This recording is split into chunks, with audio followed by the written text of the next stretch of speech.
आज घरों में बच्चे रोते हैं, बलकते हैं कि पापा हमें जीन्स लाओ, हमें कपड़े लाओ, हमें कुछ लाओ, ईद है, वो है, ये है। मैं आप तो हमारी बेटी हो, तो इसको कहते हैं नंगा नहाएगा क्या, निचोड़ेगा क्या। वो देखो ऑनलाइन शॉपिंग अब ट्रेडिशनल शॉपिंग की एक सोतन सी बन गई। अस्सलामु अलैकुम, ईद मुबारक। और खासकर जो ये मीडिया है, आप ये मीडिया, उनको मैं दिल की अमीर गहराइयों से ईद मुबारक करता हूँ। ईद उल अज़हा, जिसे हम बकरा ईद के नाम से भी जानते हैं, हर साल 10 ज़िलहज्जा को मनाई जाती है। ये ईद हमें हज़रत इब्राहीम अलैहिस्सलाम की अजीम आजमाइश की याद दिलाती है। लेकिन श्रीनगर में इस ईद पर वो चहल पहल नज़र नहीं आ रही है। आइए नाज़रीन, यहाँ पे मौजूद दुकानदारों से पूछते हैं कि मार्केट का क्या हाल है। जी, आपका नाम क्या है? मेरा नाम है मीर मोहम्मद यासीन, मैं गनी खंड ट्रेडर्स एसोसिएशन से वाबस्ता हूँ। जी, अगर हम बात करें ईद की, पहले कैसी खरीदारी होती थी और इस ईद कितनी खरीदारी? मैं आपको ये बता दूंगा, अल्लाह ताला रहम करे। इस वक्त लोग बहुत गरीब हो गए, लोग लाचार हो गए, लोगों के पास कुछ नहीं है, क्योंकि या तो खुदा ही उनका सहारा है, पहले से ही सहारा था और भी सहारा रहेगा। मगर इस वक्त इतनी स्थिति खराब है, कारोबार इतना डाउनफॉल हो रहा है, यह हमने पिछले 30 साल से नहीं देखा। और जो गरीब है वो गरीब तर होता जा रहा है, जो मिडिल क्लास है वो गरीब हो गया, जो अमीर है वो अमीर तर हो गया, क्योंकि उसके पास बहुत वसाइल है। मगर इस वक्त हालात बहुत ख़राब है, मैं ईमानन कहता हूँ। कारोबार आप देखो, हमारी दुकान में इतना रश लगता था कि आज लोग लेते ही नहीं कुछ। आज घरों में बच्चे रोते हैं, बलकते हैं कि पापा हमें जीन्स लाओ, हमें कपड़े लाओ, हमें कुछ लाओ, ईद है, वो है, ये है। जो कुर्बानी बेचारा लाता था अपने हज़रत इब्राहीम अलैहिस्सलाम के सुन्नत को पालने के लिए, आज बेचारे वो भी कसम परिस्थिति के हालत में, वो भी अब कुर्बानी का बकरा नहीं ला पा रहे हैं। बहुत हालात ख़राब है। जी, क्या आपको लगता है कि ईद उल फितर पे इससे अच्छे हालात थे कि अभी कुछ? देखिए, ईद उल फितर पर 50% कारोबार था, मगर जो इस वक्त हालात है वो बिल्कुल कुछ नहीं है। तो अगर हम मिडिल क्लास है, हम अमीर नहीं है, मगर जो गरीब है ना, जो बेचारा स्ट्रीट वेंडर्स है, पटरी वाला है, जो बेचारा 1000 रुपया 1200 रुपया कमाता है, शाम को खाता है, क्योंकि हम उनको माल देते हैं, वो बेचारे शाम को 200 रुपया 300 रुपये वो क्या लाएगा। मैं आप तो हमारी बेटी हो, तो इसको कहते हैं नंगा नहाएगा क्या, निचोड़ेगा क्या, वो क्या करेगा।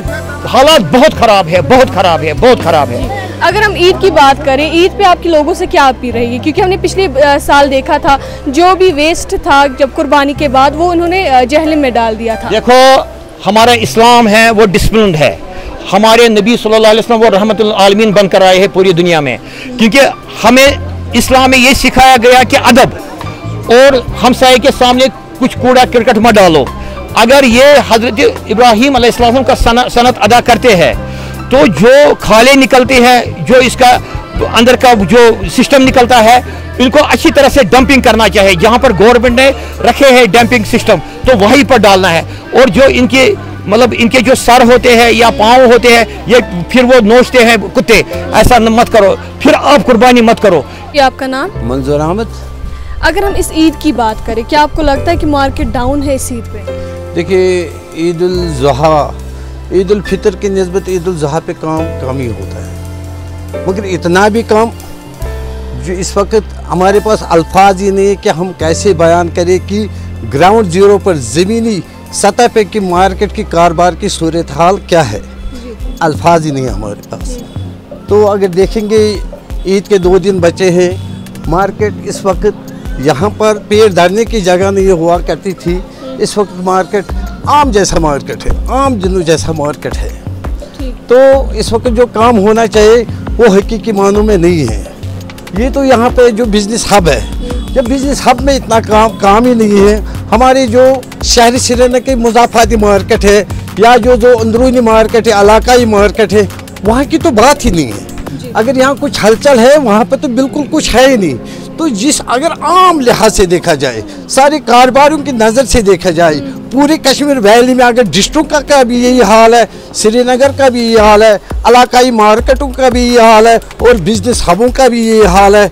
अल्लाह बेहतर जाने कि क्या वजह है कि इतनी काम कम है इस ईद पर। जो तवक़ात थे उतना तो है ही नहीं, तो फिर भी अल्लाह रहम करने वाला है। अगर हम बात करें जो ऑनलाइन शॉपिंग होती है, क्या आपको लगता है कि उससे ट्रेडिशनल शॉपिंग पे असर होता है? देखो, ऑनलाइन शॉपिंग अब ट्रेडिशनल शॉपिंग की एक सोतन सी बन गई। बिल्कुल इस तरह से जो ऑनलाइन शॉपिंग इस वक्त हो रही है, बिलखुसूस हमारी जो नौजवान नस्ल जो आने वाला इस ट्रेडिशनल शॉपिंग का कस्टमर बनने जा रहा है, मतलब जो एज 15, 16, 30, 35 आगे, तो इन्हीं को मार्केट में शॉपिंग करनी है। मगर जो वो ऑनलाइन की तरफ गए हैं वो ट्रेडिशनल शॉपिंग से पीछे हट गए हैं। यही वजह है कि इस वक्त ये एक आगे जाके एक बड़ा इश्यू बनेगा। इनको मार्केट के अंदर खरीदारी करना की जो सलाहियत होनी चाहिए थी वो अब है ही नहीं, रही नहीं इनमें, क्योंकि ये अब घर बैठे शॉपिंग कर रहे हैं, ये मार्केट से दूर बाहर जा रहे हैं, इनके अंदर जो सलाहियत है आई टू आई खरीद नहीं पा रहे हैं। मुझे समझ नहीं आ रहा कि ये जो अपनी सलाहियत है ये क्यों नहीं वो दिखा रहे हैं ट्रेडिशनल शॉपिंग में, तो जबकि इनका एक एतबार भी बन जाता है ट्रेडिशनल शॉपिंग में। कुछ दुकानदार खरीदारी कम होने की वजह ऑनलाइन बिजनेसेस को मानते हैं, कुछ का कहना है कि कश्मीर की माशियत ही खत्म हो चुकी है। मैं सदफ शबीर हिम्मतों के साथ डेली रोशनी टुडे।